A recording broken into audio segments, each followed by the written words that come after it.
What's up guys? Sa video na to guys ay pag-uusapan natin yung kalakaran ng agency sa mga security guard. Alam ko na may mga baguhang security guard na bulag pa sa katotohanan ng kalakaran ng mga agency. Okay? So yan ang pag-uusapan natin.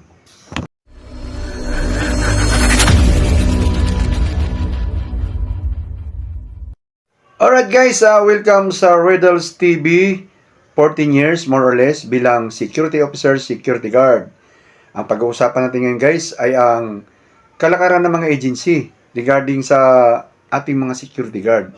So, bago ang lahat guys, baka magulat kayo na nakasando lang ako at medyo may kahabaan natin buhok, may bigote, may earrings, at parang nasa bahay lang. Kasi guys, ako po ay isa nang retired na po ako.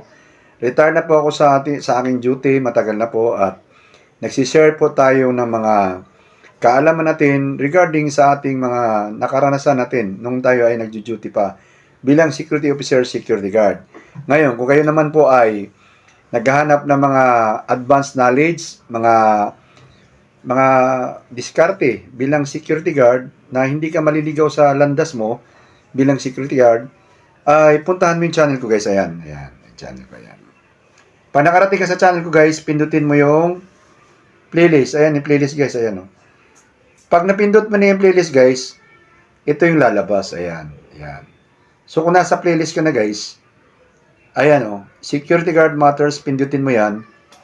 Marami kang makukuha ang video dyan guys, na alam ko magpupulutan mo ng aral, diskarte at mga pamamaraan kung paano ka mag-survive ng security guard.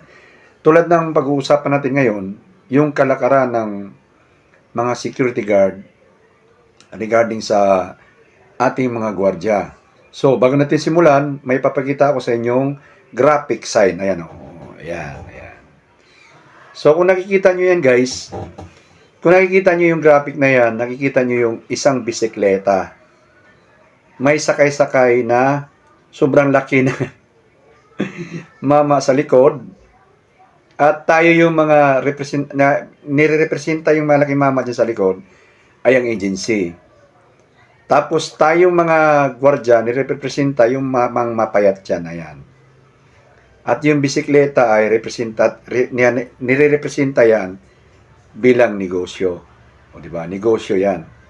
So kung titingnan mo, diba? Napaka-unfair sila, nakasakay lang, sobrang laki. Tayo yung nagpipidal ng bisikleta. So umuurong, tumatakbo yung bisikleta ay dahil sa atin. Totoo yan. Yan ang dapat nating alamin na tayo ang nag-aakyat ng pera sa agency.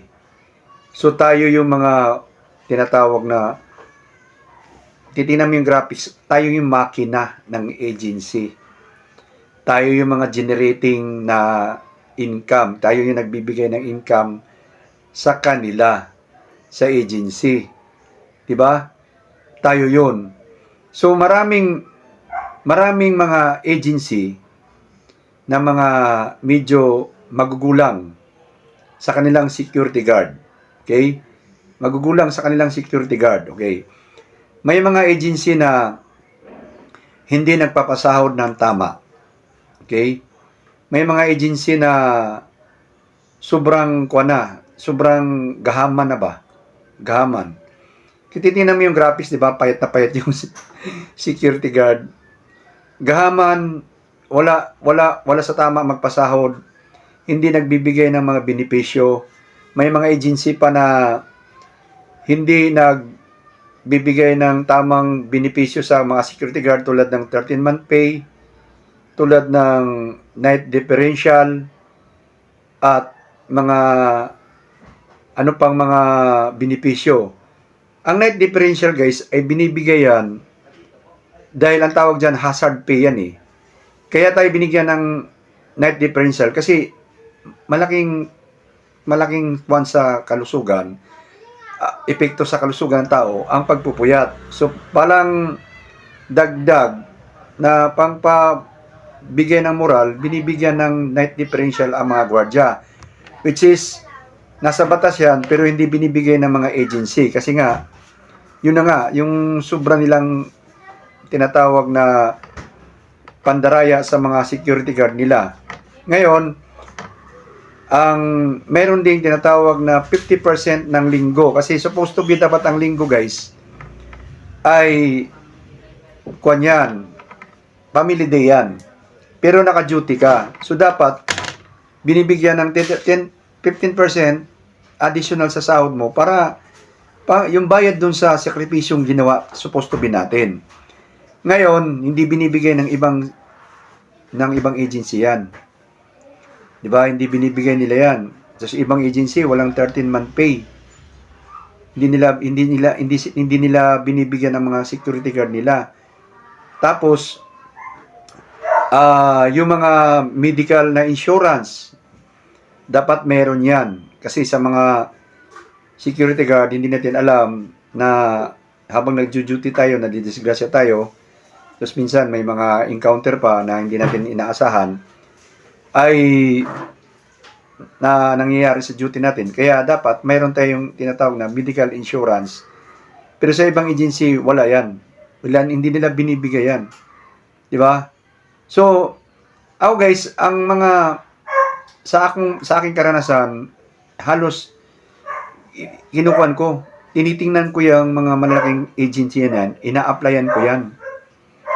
Ina-applyan ko yan, naghahanap talaga ako ng agency na medyo talagang makakapagbigay sa akin ng tinatawag na maayos na tinatawag na computation sa sweldo at saka sa benepisyo. Pero guys, nakatagpo naman ako ng agency, pero standard lang talaga. Standard lang. Ang pasahod nila minimum. Tapos, ang overtime. Yung overtime dapat binabayaran yan. May ibang agency hindi nagbabayad ng overtime. Kunwari, ang sweldo ang minimum ngayon, alam ko, correct me if I'm wrong ang minimum ngayon yata is 600 na mahigit. Ipalagay na natin 610. Yung 610, minimum daw yun, sabi ng ibang agency. Pero ang duty ng kanilang gwardiya ay 12 oras. Guys, ang 600 ay 8 oras lang supposed to be yun. Diba? Supposed to be 8 oras lang. Pero ginagawa ng ibang agency para makagulang sa kanilang gwardiya, minimum kayo 610 ang binigay. So, minimum nga naman. Kailang yung duty mo ay 12. So, dapat yung 4 na oras, overtime yun. Overtime. So, kung may 50 pesos ka na per ora, 200. So, yung 4 na oras, idagdag mo sa 600, so maging 810. Dapat supposed to be yung 12 hours natin. Okay? So, yun na nga, nakikita ako ng agency guys na, bali, lahat ng mga agency malalaki, in-applyan ko yan. May na hindi ako natanggap, may natanggap ako. So, bali, ang nakuha ko lang, ang pinaka nakikita ko talaga kahit saan ka mag-ikot-ikot, kahit saan kang agency mag-ikot, ang binibigay lang talaga ay minimum. Tapos, yun na nga, overtime pay, meron naman. 13-month pay, meron naman. 15%, meron naman kami. At night differential, meron kami. So, yun yung standard sa batas. Standard yun sa batas. Pero wala akong nakikitang agency na nagpapasweldo na lagpas minimum. Aangat sa minimum. Ang nakuha ko ng agency, pinakahuli kong agency, ay yung tinatawag na binigyan na kami ng allowance bilang mga officer. Pero, i-comment nyo dyan kung yung ibang agency nagbibigay ng allowance sa mga officer. Wala. Yung agency ko lang huli ang nagbibigay ng allowance. At unfair pa sila kasi nga, bakit? Pag ikaw ay officer na ordinary tulad ko, maliit lang na allowance binibigyan nila sa akin. Pero sa ibang mga retired na police, retired na military, ang lalaki ng allowance binibigay nila. Siguro sabi nila, depende sa yung tinatawag na quality. So, tanggap ko yun. Tanggap ko yun. Okay? So, yun yung kalakaran ng agency, guys. No? So, sa dati kong agency, ay mayroon pang pa-award na nalalaman na pag dumabot ka ng 5 years, bibigyan ka na ng plaque, plus bibigyan ka ng 5,000. So, every year may 1,000 ka. Pagdating ng 10 years mo, bibigyan ka ulit ng plaque at bibigyan ka ngayon ng 10,000 kasi 10 years ka na eh. Hindi ko naabutan yan kasi hindi nga ako tumatagal sa agency. Hindi ako tumatagal, naghanap ako ng mga kuan, na tinatawag na mga pwesto na maganda o kaya naghanap ako na opportunity na ma-regular ako sa pinagdudutihan ko. Ngayon guys, yun nga yun, bali, yung ibang agency, sobrang gulang na talaga. Sobrang gulang. Hindi binibigay ang mga dapat para sa gwardiya. Okay, hindi nila hangga't maari gugulangan at gugulangan nila ang gwardiya. Bakit ganun ginagawa ng mga agency? Bakit buhay pa rin sila? Alam naman nating ginugulangan tayo eh. Alam naman nating dinadayan na tayo ng agency. Bakit? Dahil maraming walang trabaho sa Pilipinas.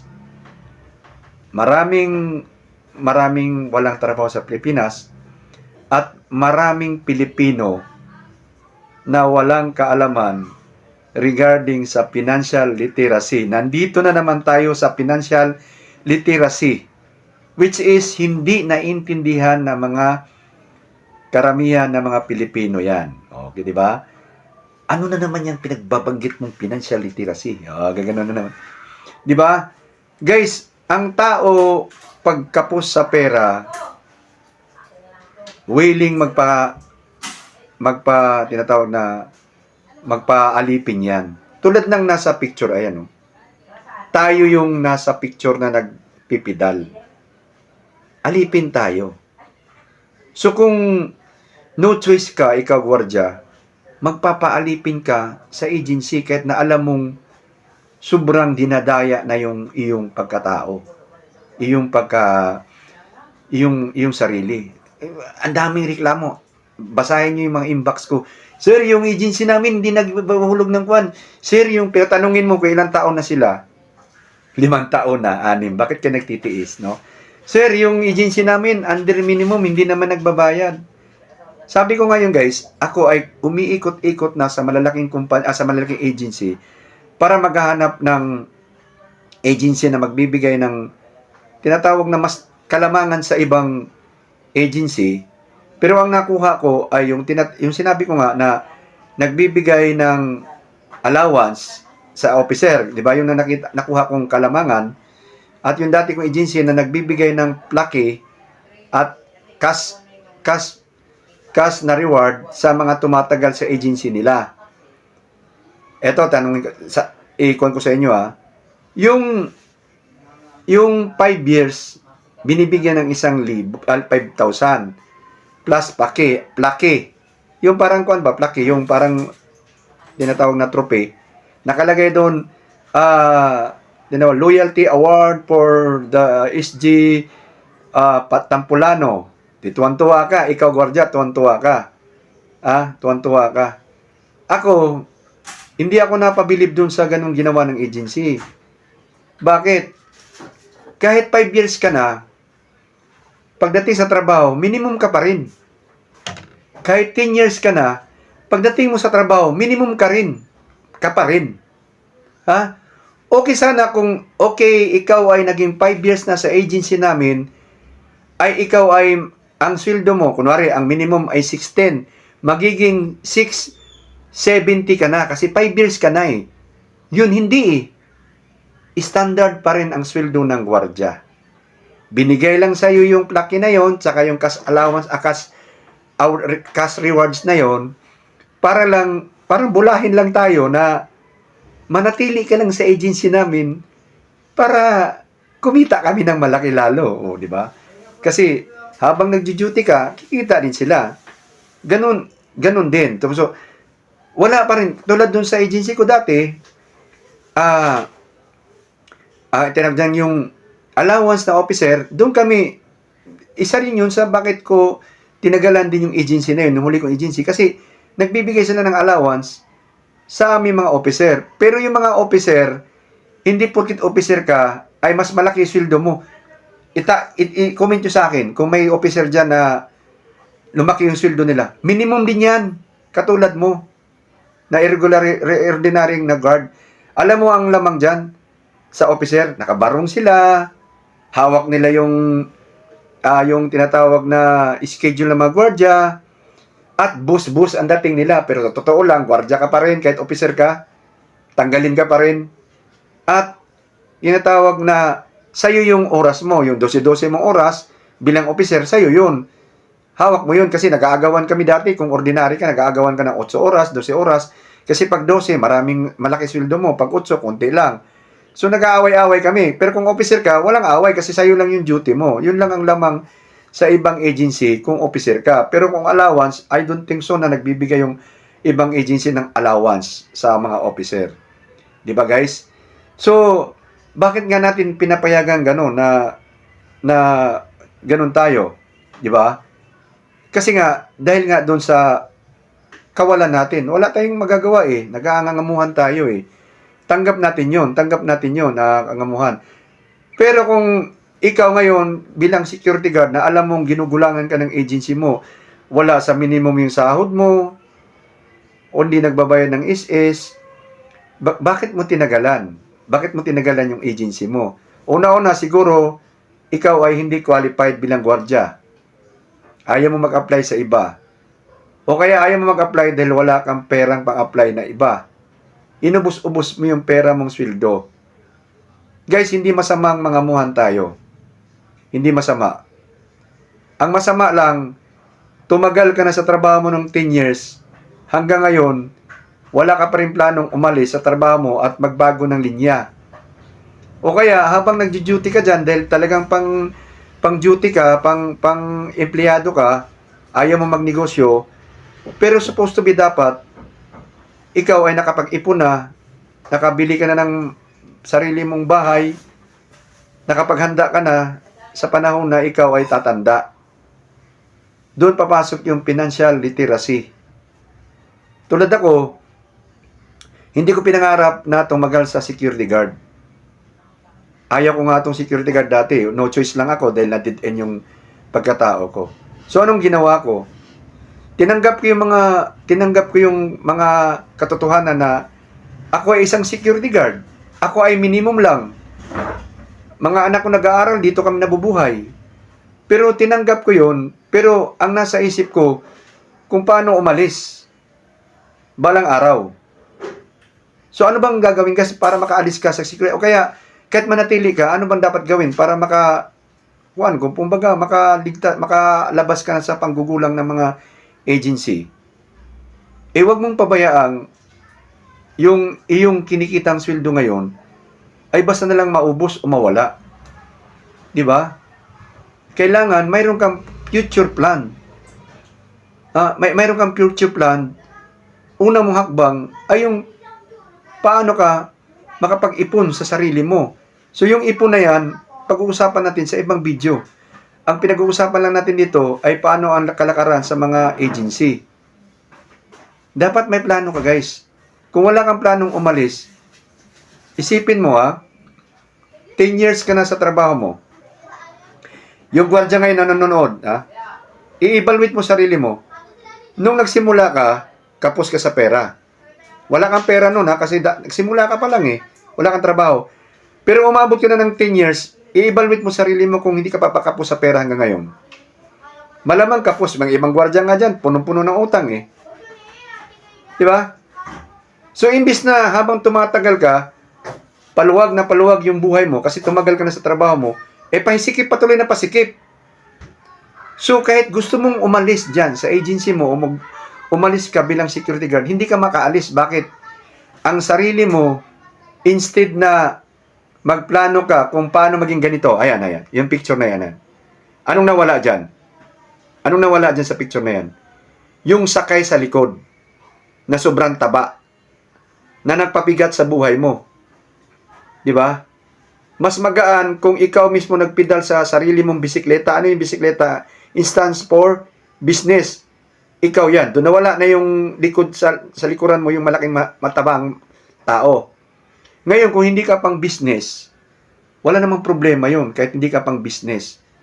Ang importante, na habang tumatanda ka, ay patibay ng patibay ang iyong tinatawag na financial goal, yung financial stability mo. Patibay siya ng patibay. Hindi yung patagal ka ng patagal sa duty mo, ay lalo kang pabulubog ng palubog, palubog ng palubog, at namunaan mo na yung sarili mo matanda na. Marami akong kasama na matanda na sila, naging senior na halos. Nagulat ako, wala pa sila sa sariling bahay. Nung bigla kaming tinanggal, sila pala kasi hindi ako napasali doon, nalaman ko na yung iba, nakatira sa tricycle, inuwi sa probinsya yung kanilang asawa, ay lang pamilya. Kung may probinsya ka pang uuwian, kung wala ka ng probinsya ang uuwian, saan mo ilalagay yung mga pamilya mo? Matanda ka na, hindi ka na basta-basta tanggapin ng ibang agency. Tumungtong ka ng 40 ngayon kung wala kang katawan at kuan, ang aarte ng mga agency. Isa pa yan, yung tinatawag na qualification. Ang aarte ng qualification nila dahil alam nilang marami silang pagpipilian. Okay? Ang gusto ko lang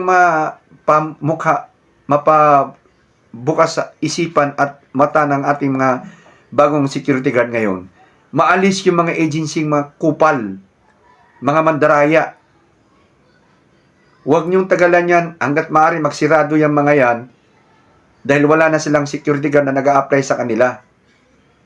Di ba? Kung nandyan ka man sa agency mo na sobrang daya at wala kang magawa, sir, wala akong magawa, wala akong mapuntahan, iba ditiisin mo yan at habang tagtitiis ka dyan, huwag mong sayangin yung iyong sildo. Huwag mong sayangin. Magplano ka kung paano ka makaalis. Ano bang dapat unahin para may lakas tayo sa sarili natin? May sapat tayong pera. May sapat tayong pera para makakaya natin yung mga dapat nating kayanin. Okay guys? So, ang gusto ko lang maparating sa inyo dito sa video na to, na yung mga agency sobrang daya. Kita mo ito, pakita ko sa inyo yung picture na yan. Yan, tingnan mo. Yan yung ibang ginagawa ng ibang agency. Pag may mga Christmas party sila, tingnan mo yung mga, yung picture na yan, tingnan mo yung picture na, ay yung mga sinasabi dyan, Nag-meeting sila, anong sabi ng boss? Paano guys, may celebrate tayo. Pag nakakaltas ninyo ang mga security guard natin, anong sabi ng secretary? Accountant, yes sir, ako na po ang bahala sa nila, kaltas sa kanila. Ano sabi ng inspector, Inspector inspector. Ako na bahala sa mga security guard sir, announce ko na lang kung, di ba? Ganun ang ginagawa nila. Ginugulangan tayo mga security guard dahil alam nila na sunod-sunuran tayo sa kanila. So, wala namang problema yun kung magpapakaalipin tayo dahil talagang walang-wala naman talaga tayo. Ako, nagpapakaalipin ako dati. Wala naman akong, walang-wala. Pero ang ginawa ko, nag-ipon ako ng lakas para someday, makaalis ako.